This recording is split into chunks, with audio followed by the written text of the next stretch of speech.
A maior editora brasileira de revistas entrou com pedido de 1 ou 2 concessões para a rede de TV. Sua revista semanal de maior sucesso, Veja, havia sido lançada em 1968 e havia, às vezes, criticado o regime militar. Eles decidiram dividir a Tupi em 2 partes, tirar das mãos de seus proprietários e recomeçar do princípio. E nos disseram, não se preocupem, vocês terão uma das 2 partes, não tem que fazer nada, porque nós queremos pessoas sérias que fazem isso direito e que elevam o nível da televisão no Brasil e etc. Então não nos preocupamos muito, relaxamos e esperamos que caísse em nossas mãos. E o que aconteceu foi que tínhamos todos os civis do governo do nosso lado, especificamente Golbery e Delfim, que eram os 2 homens mais importantes do governo naquele momento. Depois, descobrimos que tínhamos o general Medeiros do outro lado, dizendo ao presidente Figueiredo, você não deve dar para esses caras, eles são nossos inimigos, eles irão usá-la para nos incomodar, como fazem com a Veja. Então, o bom senso falou mais alto no governo e eles não nos deram. O presidente deu as 2 concessões para a Manchete, uma editora de revistas menor e mais mansa que a Abril, e para Silvio Santos, para sua SBT.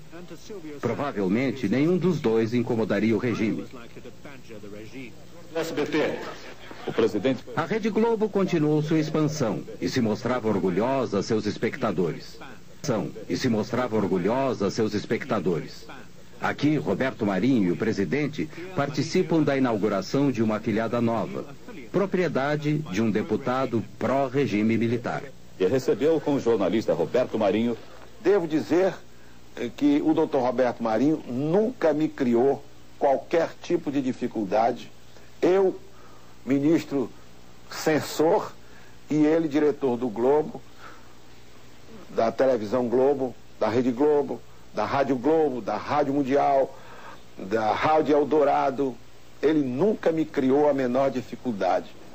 De ditadura militar no Brasil, o número de televisores cresceu para mais de 23 milhões. Roberto Marinho ficou riquíssimo. E provavelmente era o civil mais poderoso do Brasil. Mas, com o fim do domínio militar, seu poder cresceu ainda mais, além de qualquer regulamentação ou controle.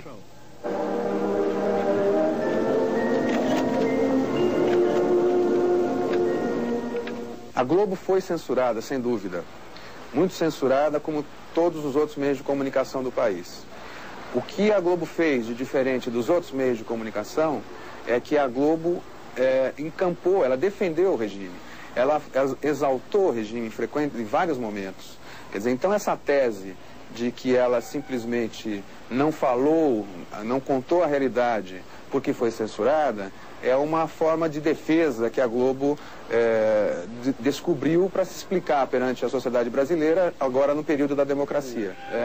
A Globo não tem uma vocação necessariamente militarista ou ditatorial, mas ela tem uma vocação governista. Onde tem governo está a Rede Globo. Se não tem governo, quer dizer, quem saiu do governo já não interessa mais. Ela é habilíssima em fazer um casamento de interesse com o governo. E o governo também precisa, porque qualquer governo de um país de 150 milhões de habitantes, que tem quase 100 milhões de espectadores, precisa de 70% de audiência. Com a aproximação da volta de um presidente civil, Roberto Marinho apoiou Tancredo Neves. Tancredo era um velho e respeitado estadista e membro da oposição durante a ditadura militar.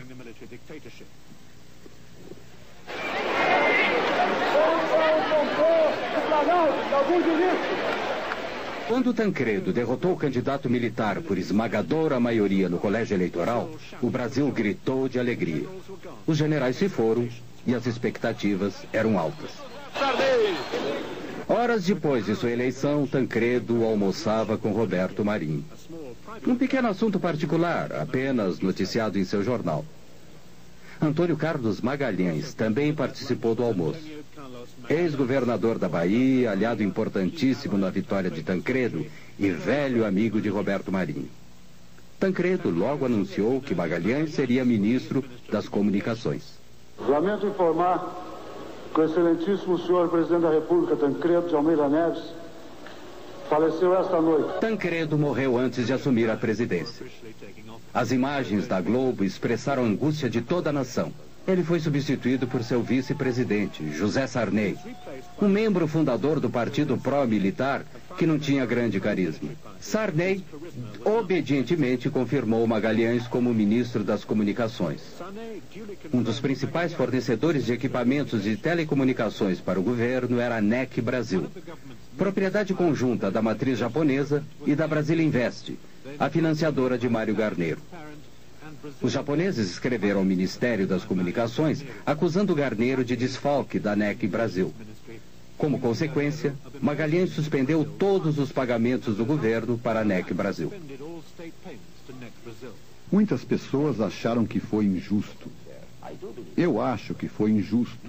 Não porque era uma organização pura, mas o que eu acho é que muitas outras organizações impuras não foram atingidas tão duramente quanto a Brasília Invest naquela época.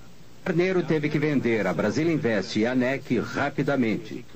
E as organizações Globo estavam esperando. A Globo se prevaleceu das dificuldades da NEC do Brasil, que foram dificuldades criadas pelo ministro das Comunicações, Antônio Carlos Magalhães. Ele suspendeu os pagamentos e as encomendas do governo à NEC. E a NEC praticamente vivia do que fazia para o governo.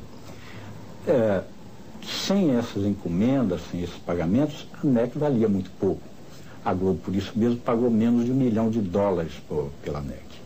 Mas, em seguida, com o restabelecimento desses pagamentos e dessas encomendas, que era a razão de ser da NEC, ela já passou a valer, segundo uma avaliação dos próprios japoneses, $350 milhões. Embora os custos reais para a Globo sejam escamoteados por complexas transferências de ações, é evidente que tiveram um lucro razoável. A TV Aratu, em Salvador, Bahia, era afiliada à TV Globo há 18 anos. Roberto Marinho, com uma atitude unilateral inédita, encerrou a afiliação da TV Aratu à Rede Globo em 1987. A renda com publicidade da TV Aratu caiu 80% em consequência disso. A nova afiliada da Globo em Salvador era a TV Bahia, controlada por associados e parentes de Antônio Carlos Magalhães.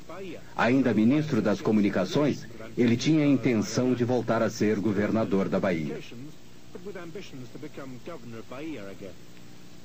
Foram julgados em 3 instâncias da Justiça e foi dado o direito do Dr. Roberto Marinho escolher nos estados, depois de fim dos contratos que ele tem, os parceiros que ele quiser. Agora, eu, no caso, tenho sorte do Dr. Roberto Marinho ser meu amigo há mais de 30 anos e da TV do Dr. Roberto Marinho ser das melhores do mundo, causando inveja a algumas dos Estados Unidos, da própria Alemanha, França e da Inglaterra. E saiba governar. Em 1990, Magalhães foi eleito governador da Bahia. Durante a campanha, houve alegações de que ele controlava secretamente a maioria dos novos canais de TV abertos no interior do estado. Não é verdade. Apenas amigos meus e até alguns familiares participam de um canal de televisão que é afiliado da Rede Globo, consequentemente, é o que tem maior audiência na Bahia. Entretanto, não participamos de nenhuma rádio, nem de nenhum outro canal de televisão. Aquelas 7 ou as 11 faladas se resume a uma. Agora, é uma boa. Pode ser apenas uma coincidência, mas a fita com o logotipo da TV Bahia, que nos foi encaminhada pela TV Bahia, também inclui os logotipos de 3 canais com os quais o governador negou ter qualquer relação.